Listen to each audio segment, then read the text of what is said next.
Right breaking news చూస్తున్నారు. సుడిగాలి సుధీర్ అలానే anchor Ravi చేసిన ఒక స్క్రిప్ట్ కి సంబంధించి ఆ స్క్రిప్ట్ ఇప్పుడు ప్రజెంట్ సోషల్ మీడియాలో పెద్ద దుమారమే రేపుతుంది. అయితే బావగారు బాగున్నారా సినిమా నుంచి ఒక సీన్ని రీక్రియేట్ చేశారు. నంది కొమ్ముల్లో నుంచి చూస్తే రంభ కనిపించేలా ఆ సీన్ని డిజైన్ చేసి ఒక స్కిట్ ప్లాన్ చేశారు.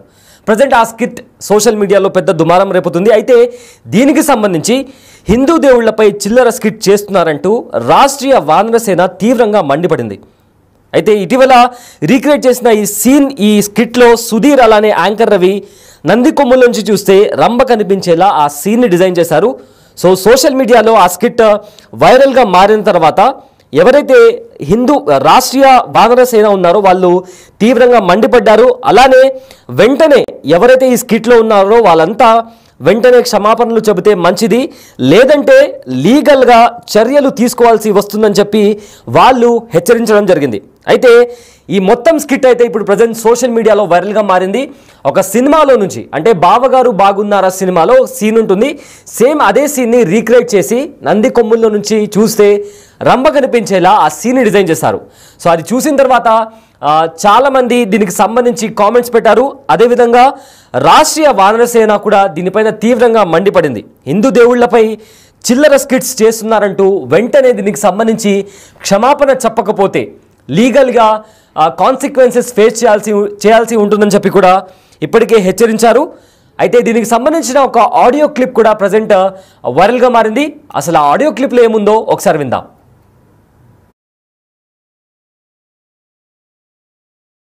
రవి గారా అండి మాట్లాడేది? Hello hello TV actor Ravi గారా అండి? అవునండి, నా పేరు కేశవ్ రెడ్డి అండి, రాష్ట్రీయ వానరసేనకి వెళ్ళి మాట్లాడుతున్నాను నేను. కేశవ్ రెడ్డి ఎక్కడి నుంచి అండి? రాష్ట్రీయ వానరసేన అని హిందూ ఆర్గనైజేషన్ అండి. చెప్పండి సార్. మీరు సుడిగాలి సుధీర్ కలిసి ఒక స్క్రిప్ట్ చేశారు కదా, నందీశ్వరుడు అది చూస్తే ఏదో నాకు మీరు దేవుడు కనిపిస్తే అంటే అతనేమో అమ్మాయి కనిపిస్తుంది అని చెప్పి, అది కరెక్ట్ కాదు అండి. ఇట్లా హిందువులను కించపరచడం అది చిరంజీవి గారు బావగారు బాగున్నారా చేశారండి. ఏది సరే అండి, వాళ్ళు ఏదో తప్పు చేశారని మీరు కూడా అట్లా చేస్తారా అండి?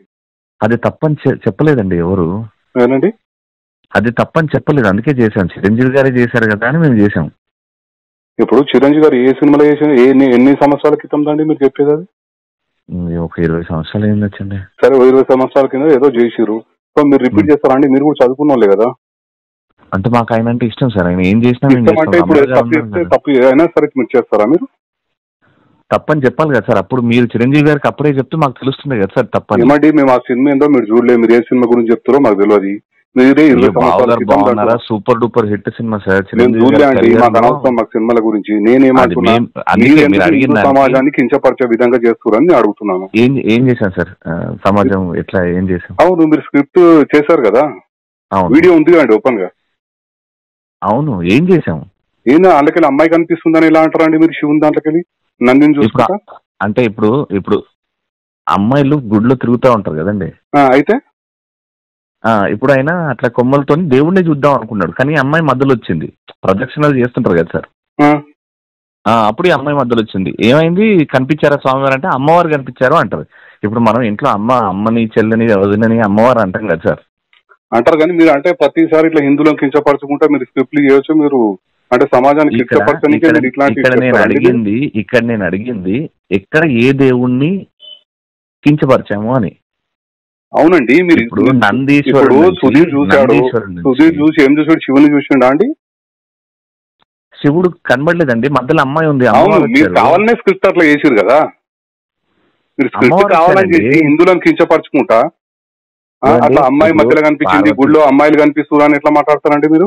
ఇప్పుడు పార్వతీ మాత ఉంది, ఇప్పుడు పార్వతీ మాతను మనం అమ్మవారిని పూజిస్తాం కదా, అంతే కదా. మనం ఇంట్లో మన వదినని మన అమ్మని చెల్లిని కూడా అమ్మవారి రూపం అనే పూజిస్తాం మనం. ఎవరైనా ఆడవాళ్ళని అమ్మవారి లెక్కనే చూస్తాం, కాదని అంటలేను. కానీ మీరు స్క్రిప్ట్లలో మీరు ఈ రకంగా కించపరుచు చేయడం ఎంతవరకు కరెక్ట్ అని అడుగుతున్నా.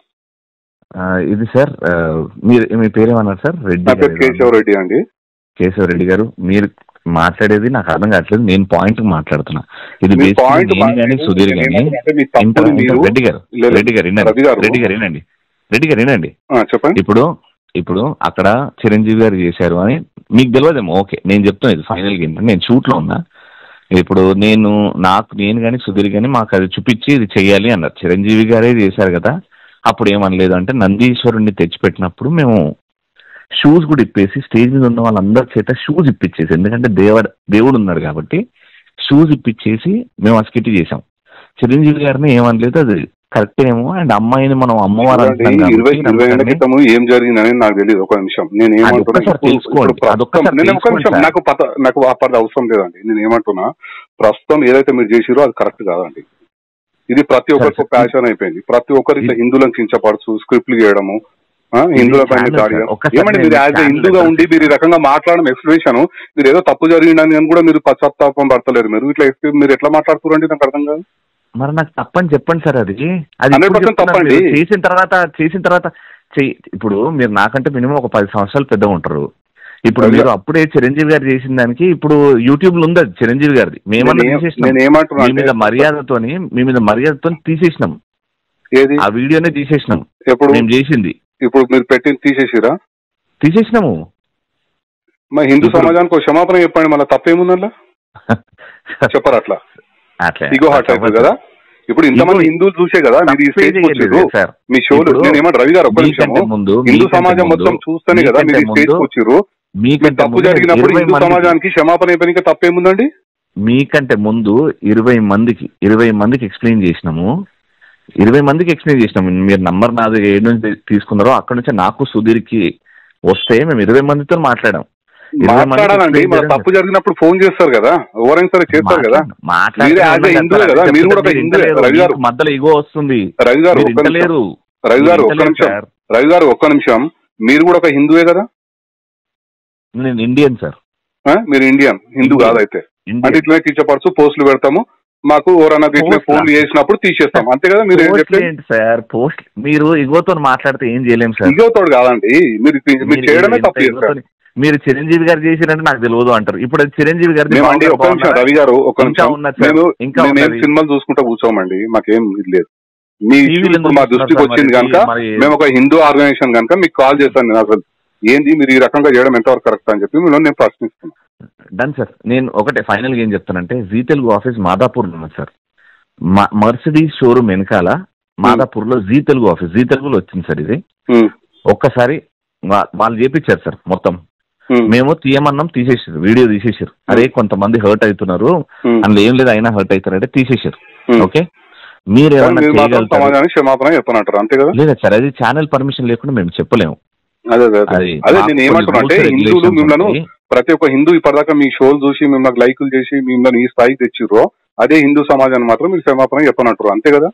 మీరు అడిగిన దానికి నా సమాధానం సార్, మేము ఈ హిందూని కాదని చెప్పారు కదా మీరు ఇప్పుడు ఇందాకనే. మేము హిందూని నేను ఇండియన్ సార్. మీరు ఇండియన్ అని చెప్పారు కదా, హిందూ భారతీయుణ్ణి, అల్లాకి పూజిస్తా, శివుణ్ణి పూజిస్తా. పూజించుకోండి. ఇతర మతస్థుల మీద మీరు చేసే దమ్ముందా అండి? మీరు ఇంత మాట్లాడుతున్నారు. హిందువులు కనుక ఏం చేయలేరు కనుక, చులకనగా ఉంటారు కనుక హిందువులు ప్రతి ఒక్కరు హిందువుల మీద పడతారండి. ఇప్పుడు మేము హిందువులను కూడా ఏమీ అనలేదని నేను ధైర్యంగా చెప్తున్నా. ఆ స్కిట్ ద్వారా ఏ హిందూని ఏమనలేదు. మా మనోభావాలు దెబ్బతిన్నాయి రవి గారు, మా మనోభావాలు దెబ్బతిన్నాయి కనుకనే నేను మీకు ఫోన్. డెఫినెట్ గా ఓకే, మీకు ఇబ్బంది అయ్యింది కదా, కాబట్టి మీకు ఇబ్బంది జరిగింది కాబట్టి మీరు జీ తెలుగుకి వెళ్ళండి సార్. అక్కడ డైరెక్ట్ వెళ్తాము, తీసుకుంటాం, అట్లేం లేదు. Right sir, right sir. మీకు ఎందుకంటే మీకు నామూషి ఫీల్ అవుతారు మీరు. క్షమాపణ రాంగ్ అండి, మీరు రాంగ్. నేను ఏమంటున్నా, మీరు ఎట్లా మాట్లాడుతున్నారు అంటే మేము చేస్తాం ఇట్లానే అన్నట్టుగా మీరు మాట్లాడుతున్నారు. గతంలో కూడా ఆయన ఇట్లనే మాట్లాడాడు, లాస్ట్ ఏమైందో తెలుసు. రాంగ్. ఎవరు చేసినా హిందూ సమాజానికి కించపడితే ఎవరైనా సరే వాళ్ళకి చట్టపరంగా బుద్ధి అయితే చెప్పొచ్చు కదా. అక్కడ మాకు బరాబర్ బుద్ధి చెప్తాం మేము కూడా. 100% బుద్ధి చెప్తాం. చేయలేదు కాబట్టి మీరు తప్పు చేసిరు అని చెప్పి నేను అనుకుంటున్నా. 100%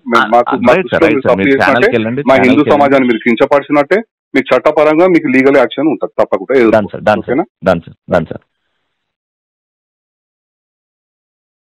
విన్నర్గా ఆడియో. సో యాంకర్ రవికి కాల్ చేసిన వాళ్ళు రాష్ట్రీయ వానర సేన నుంచి కాల్ చేస్తున్నామని చెప్పారు. అయితే మీరు తప్పు చేశారు, దానికి సంబంధించి క్షమాపణ చెప్పాలి అని చెప్పి యాంకర్ రవితో మాట్లాడారు. దానికి సంబంధించి యాంకర్ రవి కూడా తన తరపున ఎక్స్ప్లెనేషన్ ఇవ్వడం జరిగింది. సో ఇదే నేపథ్యంలో వాళ్ళు చేసిన స్కిట్ ఖచ్చితంగా ఇది హిందూ దేవుళ్లపై మీరు చేసిన వ్యాఖ్యలు కరెక్ట్ కాదంటూ వాళ్ళు అడిగిన నేపథ్యంలో దానికి సంబంధించింది రవి కూడా తన తరపున ఎక్స్ప్లెనేషన్ కూడా ఇవ్వడం జరిగింది. అయితే మీకు ఇంకా క్లారిటీ కావాలంటే ఎవరైతే ఈ స్కిట్ చేపించారో ఆ ఛానల్కి వెళ్ళి మీరు మీ ఆన్సర్ మీరు తీసుకోవచ్చు అనేలాగా కూడా యాంకర్